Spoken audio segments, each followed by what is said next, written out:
speaking of projects that are being added to the Disneyland Resort and the future of the resort itself in relation to those projects, well, we have to talk about this story right here coming out of actually Mice Chat of all places. This one is very interesting, folks, because we have been talking about on this show how the Coco and Avatar attractions that will eventually be added to the Disneyland Resort, where they might end up going. And now I've said on ThatParkPlace and other places, my pick for where Avatar and Coco might go would be to have Coco take up residence in the Hollywoodland, retheme that area, because you have Buena Vista Street right next door. You could incorporate maybe more Hispanic culture to that area and make use of a lot of the Hollywood land facades that haven't been used for a while and so forth. And then you can save the larger plot, the symbol lot, right next door to the Disney Resort for Avatar. Well, apparently what we've been hearing is Avatar might actually take up residence in Hollywoodland, and then Coco might take up residence behind what is Incredicoaster right now, which I have my reservations about, and apparently that might be a conversation actually being had right now. Change is a constant. Recent changes at Imagineering appear to have resulted in shifts to the announced projects coming to the Disneyland Resort. Again, this is Mice Chat's Monday update that was released yesterday. While the new Avengers e-ticket seems to still be on track for construction to start next year, we're starting to hear from people inside the company that the Avatar and Coco projects might be in flux. We expect both to still happen, but likely in locations other than originally planned.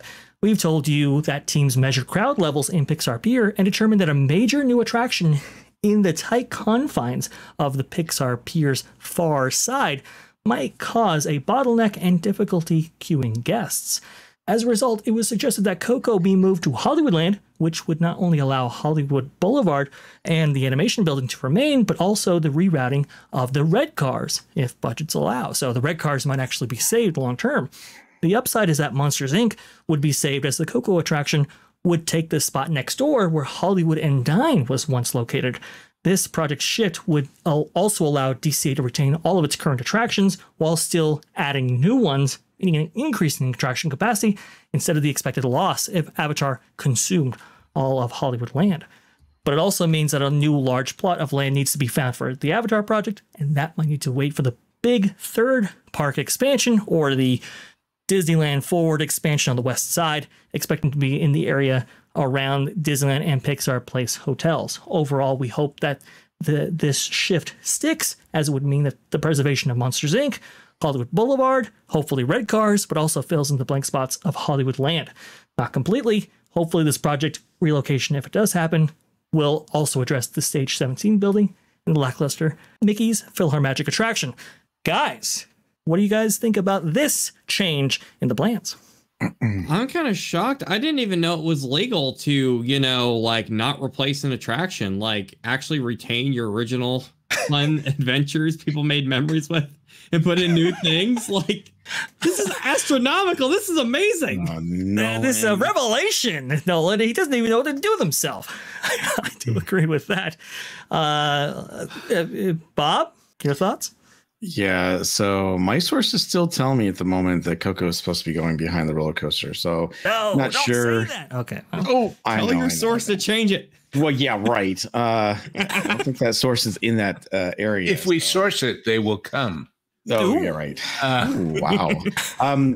So, yeah, after Vash and I talked about this yesterday, I went back to my source to see if they had heard anything different. And that person was telling me, no, it's still being planned for behind the roller coaster, but she heard anything different, she'd let me know. She did hear about the Mice Chat, information, but not sure where they had gotten that from. Obviously, I'm sure they have their sources. But it's interesting because originally, I thought when they announced this, yes, that maybe Coco would go over to Hollywoodland. I always thought that when it came to Avatar, they need to put it in the Simba parking lot because it wouldn't be a good area for Hollywoodland. Now, if this is true and it does end up happening where they bring it back over to Hollywoodland, then great. Maybe they will save the trolley and maybe things will be a little bit different and things won't change so much. But I think time will tell. Here's the one thing that gets me though, right? And this seems to be a regular thing. And we were wondering, what's going to change after D23? What exactly are they going to say? Oh, we're going to do things a little bit differently. And you're starting to hear this about Coco, right? So it's like, you heard, hey, we're going to do this 4 years ago for Tiana's Bayou Adventure. It's going to look like this. And then 2 years later, the look changed and the story kind of changed. And then 2 years later, the look changed again. And, oh, we're not doing as much now. It's like, it's almost one of those things where you expect them to give these great announcements and then you're waiting for the disappointment later on. And this is one of those things where it's like, are we going to be disappointed again? Are you starting to tell me that things aren't going to be the same with Coco? Are you telling me that you're not going to do the full scale thing that you're supposed to? Are you spending less money on this? Is it not going to be what we thought it was going to be? What the heck?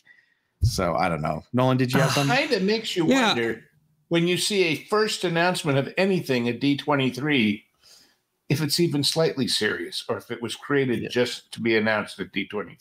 Right. There's so much blue sky with it. And what I was going to say there was, there at some other theme parks, they'll announce that a popular ride is going to close, and they'll be like, okay, for the rest of the year, this is the date that the ride is going to shut down. There'll be like a big celebration on the last day, more so from the fans. They'll sell the light bulbs. Yeah, or like what's it called at Kings Island? They'll just chop up the ride and sell it for like $200 a pop just to get a piece of the ride. Right. Yeah, that actually happens. But Disney is so bad. You got me thinking where they will announce a project like 4 years before it happened and shoot like this amazing. I want a blooming onion right now. Amazing, epic concept art. And, usually with theme parks, they'll shut down the ride and they'll start constructing something in its place. And people will be speculating like, ooh, is that going to be like a Star Wars ride? Is that going to be like a Guardians ride? And they'll naturally kind of let it build up. So that way, when it's announced, oh, you're only waiting like a year or two, for it to happen. When you announce something like, it's like before Christmas back in like spring, they tell you, hey, did you know you're getting that football for Christmas? By the time you get to Christmas, it's losing some of its luxury. By then you might have moved on to basketball. Like, I don't know. It can build hype definitely at D23. And I think it's something that needs importance, but I think there's a little too much of a routine now to where almost every announcement needs to be like 4 or 5 years early, and there's not enough time to really, hey, let's get a pleasant surprise that's coming out in like a few months, And you know why? Because there's a bunch of people on the payroll listed under public relations, and they got to have something to do, or else why are we paying them, even if it's too soon? It's such a fair point as well. I mean, it's a corporate structure thing. It's not a creativity thing. Yeah, and we've seen the corporate structure of Disney and especially the experiences division get in the way and a lot of this stuff. Yeah. Now you have park presidents deciding on projects, not necessarily Imagineers, and they decide on a number of metrics and so forth. It's just it's really all I can tell you is back that map up just a little before you do this, Vash. Oh, please. Can I tell you of many people you've never heard of and I've never heard of and don't know the name of, who I would like to have been? The guy that owns that land that the Candy Cane Inn is on. Oh, yeah. All right there in the corner. I know. Back in 1930-something, bought that corner. Well, apparently, Lou, that specific property might be in the hands of Disney already, but that's a hush kind of story right Whenever there. they got it, they paid a lot more than he did. Let's put it that way. Oh, absolutely they did. That's for sure.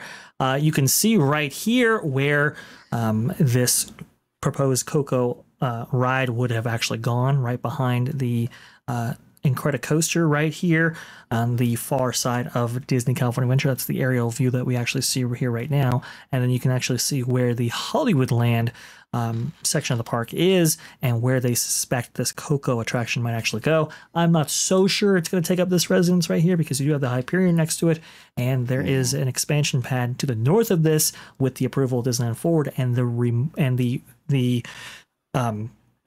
replacement of the bus drop-off area. We know that they want the bus drop-off and the Uber drop-off and everything on the other side of Harbor, not on the resort side. So I think all this stuff is still in flux for sure. And then where Avatar might go might be here. So that's kind of where we stand at least right now, according to these rumors. Again, Bob, you know, obviously you have different sources, and this project is very much still in flux. But somebody was actually asking in the chat, do they put stuff out just to glean feedback from it? They absolutely do. So this whole thing of like shovel ready, none blue sky. We're moving dirt. Honest, we are. Yeah, exactly. Well, but how easy was it for them to say, or for Josh to say, hey, look, this is breaking ground in 2026. Well, he didn't say where. He just, other than DCA, he just said, we're breaking ground. You know, this is definitely happening. Great. Okay, that's awesome. But, you know, there's a lot of things that they left out. So it makes you wonder, do they do that, you know, like you said, to feel it out? Or maybe they're like, hey, we're going to do this, but if something else comes up, we need to decide where we're going to put it elsewhere. We're not going to say where it's going to be. Who knows? If they don't tell you, there's a reason. It's so true. Whether that reason is we don't know either, or we've got something else to hide, or we're clever enough to build it up and then reveal it to you and it'll be a bigger hit. It could be any of those things, but there's no margin in keeping a secret if you're doing nothing but telling lies. Ooh, and if these trends show where it's like we're breaking ground, like Barry said, in like 2026, translation, that often means we're breaking ground in late 2026, because if it's early, they'll put coming spring 2026. Usually, if trends in like the gaming industry have taught me anything, whenever they say a year, it means October onward. Right. That's so true. End of the year. It's a great point. It's a great point. We'll have to see about all this. And yeah, I do agree with you, Nolan. I agree with you, Bob. You know, 2026.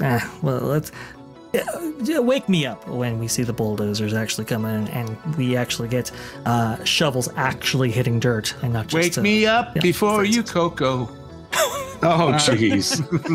Don't go there. Fantastic. I was thinking the Evanescence route, but I'll take that too. That was a highlight from our live stream on That Park Place Podcasts online, where the full stream can be found at the link in the description. But what about you? What do you think about this very intriguing and fascinating story? Please let us know in the comments below. Like this video if you did like this video. Share us out, as it helps us out tremendously against the YouTube algorithm. And thank you so much for watching. T3, BO. Please comment, like, and share this video. And don't forget to subscribe to That Park Place Podcasts online, your source for exclusive content and highlights from WDW Pro, The Pro Show, and That Park Place for all the news that should be fun.